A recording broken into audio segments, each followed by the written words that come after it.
rapidement au niveau du contenu, je suis obligé de vous présenter d'abord très rapidement l'équipe qui a travaillé sur ce sujet, parce qu'en fait c'est une équipe qui s'est mise en paria un petit peu par rapport à la recherche au niveau du double discours.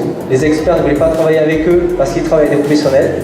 Les professionnels ne voulaient pas travailler avec eux parce qu'ils travaillent avec des experts. Donc je vous présente très rapidement ça. Ensuite nous travaillerons au niveau des influenceurs. Donc qui sont-ils? Ça c'est très rapide, mais surtout quel message ils vont transmettre. Qui sont-ils pour incarner un changement, pour vendre du rêve, pour vendre et transmettre des informations qui vont des fois à l'encontre des recommandations de santé. Et on se rend compte au final que c'est un peu monsieur tout le monde.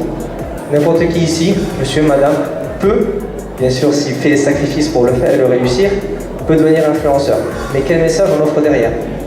Vous voyez une grande différence entre ce salon et le salon du fitness. Au niveau des recommandations, ne sont pas les mêmes. Ici nous sommes sur des recommandations santé, recommandations bien-être, etc. Salon du fitness, pas tout le monde bien évidemment. Au salon du fitness, nous avons des messages assez différents. Et enfin, donc, nous terminerons avec une analyse concrète, avec des interviews qu'on a fait d'influenceurs qui vont expliquer eux-mêmes comment ils font les choses. Comment faire de l'argent avec des messages santé, comment se manipuler les messages santé et aussi le bon côté des influenceurs, bien évidemment. Ce n'est pas le but d'en prendre à eux. Alors, bon, ça on peut passer, merci.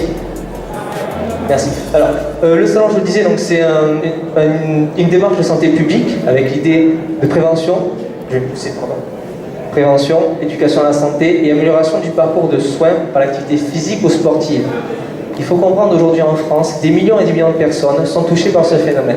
Je parle du phénomène du fit game, mais c'est pareil. L'idée, c'est qu'en fait, toute personne qui veut être en bonne santé, qui veut être dans le bien-être, qui veut, on parlait de posture tout à l'heure, etc., sont touchés par ce phénomène. Ou des influenceurs, comme je vous dis, peut-être une personne ici a des millions d'abonnés et dit il faut se tenir comme ça.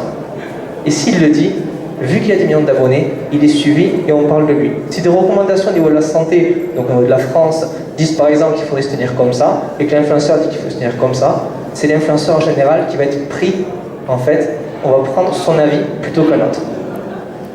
Alors, on peut passer.